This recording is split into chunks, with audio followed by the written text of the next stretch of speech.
मौजूद हैं। फिरोज जी नमस्कार, स्वागत है आपका। और सवाल लें उससे पहले आज पावर ऑफ कंपाउंडिंग की बात करेंगे।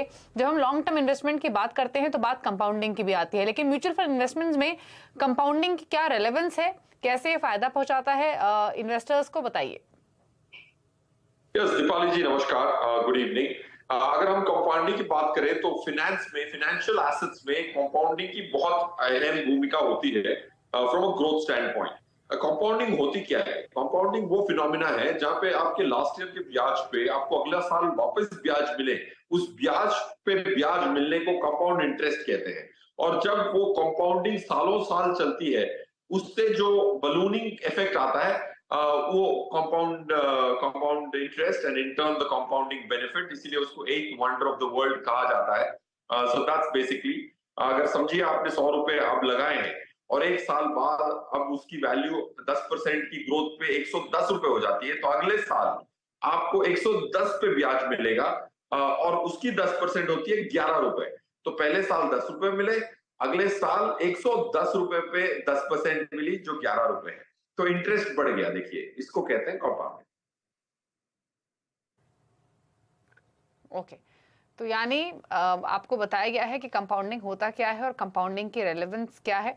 और जब आप लंबी अवधि में इन्वेस्ट करते हैं, लॉन्ग टर्म का विजन लेकर चलते हैं, तो ये आपको ज्यादा बेनिफिट पहुंचाता है। अच्छा, अगर हम कुछ एग्जांपल्स लेकर समझना चाहें फिरोज जी, सपोज कीजिए अगर 5 इयर्स में कोई इन्वेस्ट करता है या 10-20 इयर्स का टाइम होराइजन लेकर चलता है, तो एक्चुअल में कितना बेनिफिट मिलता है कंज्यूमर को?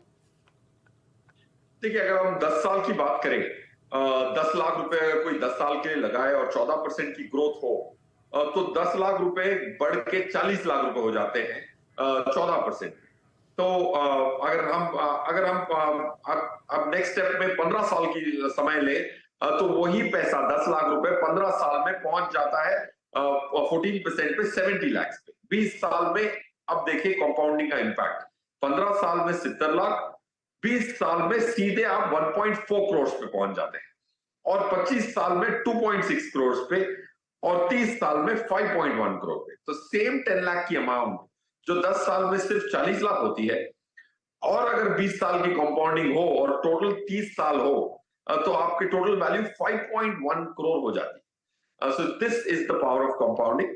अगर हम एसआईपी की तुलना करें, तो आप 5,000 रुपीज या 10,000 रुपीज की कंपाउंडेड अगर आप पैसा करते हैं, अब मैं एक उदाहरण लेता हूं, 1,000 रुपीज की अगर आप एसआईपी करते हैं और आपको 14% की रिटर्न मिलती है, तो 30 सालों में वो 1,000 रुपए की एसआईपी 54 लाख की अमाउंट बन सकती है। That's the power of compounding. Okay, चलिए, तो आपको बताया गया है कि किस तरीके से फायदा पहुंचता है अगर लॉन्ग टर्म में इन्वेस्ट करते हैं। तो अब सवाल करते हैं शामिल। पहले कॉलर हैं तन्मय, हमारे साथ फोन लाइन पर कनेक्टेड हैं। तन्मय नमस्कार, पूछिए क्या सवाल है आपका। मैडम नमस्कार, मैं तन्मय शाह कलकत्ता से बोल रहा हूँ। एक्चुअली मैं 51 ईयर्स होने वाले हूँ, तो मैं चाहता हूँ और नेक्स्ट 2 इयर्स में रिटायरमेंट के लिए। तो मेरा पास अभी जो एक्यूमुलेटेड है वो कुछ पीपीएफ एंड ये है, मेरा एसएसए स्कीम एंड अदर कुछ इन्वेस्टमेंट है। तो अभी मेरा पास कुछ लमसम अमाउंट है 15 लाख, एंड वो मैं कुछ जगह में इन्वेस्ट करना चाहता हूँ। कौन सा इन्वेस्टमेंट बेटर रहेगा? और एक मेरा सवाल दूसरा है, जो मैं 2 साल 3 साल बाद मेरा महीना में कुछ फिक्स्ड आए, मैंने थोड़ा सा एक फिक्स जगह से इन्वेस्ट करे एंड कैसे उसको महीना महीना मेरा एक फिक्स्ड इनकम आए, मंथली इनकम आए, जो जिससे मेरा ये हो पाए। तो कौन सा ऑप्शन बेटर रहेगा? अच्छा, आप 15 लाख के आसपास का निवेश करना चाहते हैं, करेक्ट? यस, अभी फिलहाल मैं 15 लाख कोई 2 साल के लिए मैं निवेश करना चाहता हूँ। कौन सा ऑप्शन बेटर रहेगा? एफडी और डेट फंड, कोई ऐसे जो बेटर रिटर्न देगा थोड़ा? ठीक है, पूछ लेते हैं क्या सजेशन रहेगा। तो इनका सवाल क्लियर है, इनको मंथली इनकम भी जनरेट करनी है, 15 लाख का अमाउंट है इनके पास। क्या सजेशन रहेगा, बताइए। दीपाली जी, इनकी टाइम फ्रेम्स क्या है? बिकॉज इनकी लाइन में थोड़ी क्लैरिटी कम थी, तो मैं सुन नहीं पाया हूं। 2 इयर्स। 2 इयर्स।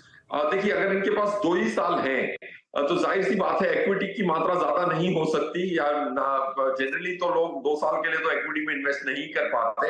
बट अगर इनके पास आज करंट 15 लाख रुपए हैं और ये एसआईपी भी कर सकते हैं फॉर एग्जांपल, और इनकी जो कॉर्पसेस इकट्ठी करनी है वो अगर 20 लाख रुपए हो तो एटलीस्ट 50 इक्विटी 50 डेट भी कर सकते हैं। ऑफ कोर्स थोड़ी अवधि की मैं ज्यादा मोहलत मांगूंगा, तब जाके इक्विटीज इसको अच्छी रिटर्न दे सकती है, क्योंकि इनको रेगुलर इनकम भी चाहिए। अगर ये पूरी तरह से डेट में डालेंगे तो इनकी रिटायरमेंट प्रॉफिटेबल नहीं हो पाएगी। सो पॉइंट 1 मेरा ये मानना है कि इक्विटी डेट में 60 इक्विटी होना चाहिए, 40 डेट होना चाहिए। थोड़ी अवधि में आप 3 to 4 इयर्स एक्सटेंड करने की कोशिश करें ताकि आपकी रिटर्न्स बढ़ सकें। अगर आप 2 इयर्स से आगे नहीं कर सकते तो प्रॉब्लम ये है कि आपको अंडर यूटिलाइज करना पड़ेगा आपका पैसा। अब रहा सवाल इक्विटी स्कीम्स, काफी सारी आप खरीद सकते हैं क्योंकि आपके पास एक मुश्त निवेश है, तो कम स्कीम्स नहीं, ज्यादा स्कीम्स चाहिए आपको। Aditya Birla small cap, Franklin India blue chip, HDFC flexi cap, HDFC small cap, ICICI true focused equity, quant active, SBI Contra, SBI Large and Mid Cap, ICICI Dividend Yield and Kotak Emerging Equities. These are the equity schemes. इतनी सारी equity schemes इसीलिए दी हैं क्योंकि आप एक lump sum invest कर रहे हैं और आपकी अवधि भी 10-15 साल की नहीं है, तो you will have to hedge your bets by investing in several schemes. On the debt side, Nippon India Index G-Sec September 2027 का एक फंड आप ले सकते हैं जो 4 साल 4.5 साल की मैच्योरिटी के बाद है। So these two funds on the debt side जो आपकी स्क्रीन पे फ्लैश हो रहा है, SBI CRISIL IBX Gilt Index April 2027, ये 2 डेट स्कीम्स और काफी सारी जो इक्विटी स्कीम्स मैंने रीड आउट की थी तन्मय, those may be relevant for you. चलिए, तो आपके पोर्टफोलियो को लेकर सजेशन दिया गया है, उसके हिसाब से आप इन्वेस्टमेंट प्लानिंग कर सकते हैं। भूषण है अगले कॉलर हमारे साथ कनेक्टेड। भूषण नमस्कार, बताइए क्या सवाल है आपका? Hello, good evening. Hello, good evening. आवाज आ रहा है? भूषण अपना क्वेश्चन पूछिए प्लीज। मेरा क्वेश्चन है कि मैं अभी लास्ट ईयर से इन्वेस्टमेंट कर रहा हूँ म्यूचुअल फंड में, और मेरा मिनिमम एसआईपी 1000 का है। 5 एसआईपी मैंने की है, और मेरा एसआईपी कैनाडा रोबोको इक्विटी में है, कोटक इमर्जिंग इक्विटी में। मेरा asset emerging Nippon India small cap है और पारंपरिक फ्लेक्सी कैप है। तो मेरे को जानना है कि मेरा ये इन्वेस्टमेंट मैंने स्टार्ट किया है मेरे एज 24 एज पे, और मेरा एम है कि मेरा 2 करोड़ तक, मतलब मेरा एम है एट द एज ऑफ 55-60 तक, मतलब। तो मेरा इन्वेस्टमेंट जो मैंने म्यूचुअल फंड में चूज किया है वो करेक्ट है कि नहीं? ठीक है, तो क्या सजेशन इनके लिए? इन्होंने 5,000 रुपए महीने के लिए 5 फंड्स ही लिए हुए हैं, और इनके पास है कैनरा रोबोको इक्विटी टैक्स सेवर, मेरे asset emerging blue chip, Nippon India small cap, पारंपरिक फ्लेक्सी कैप और कोटक इमर्जिंग इक्विटी। 1000 ईच ये कर रहे हैं। 39,000 इनके फिलहाल पोर्टफोलियो की वैल्यू हो चुकी है। 30 इयर्स में 1 करोड़ का टारगेट है। क्या सजेशन फिरोज जी? पहले तो इनकी जो टारगेट्स हैं काफी रीजनेबल है भूषण। आपकी जो, अगर आप ये 5,000 रुपए कंसिस्टेंटली अगले 30 साल तक करते रहे और आपके 39,000 को कंपाउंड करें, अगर हम mathematically you will reach close to 2.95 crore, 14% की एज्यूम्ड रेट ऑफ रिटर्न पे। सो पॉइंट 1 आपका टारगेट काफी रीजनेबल है।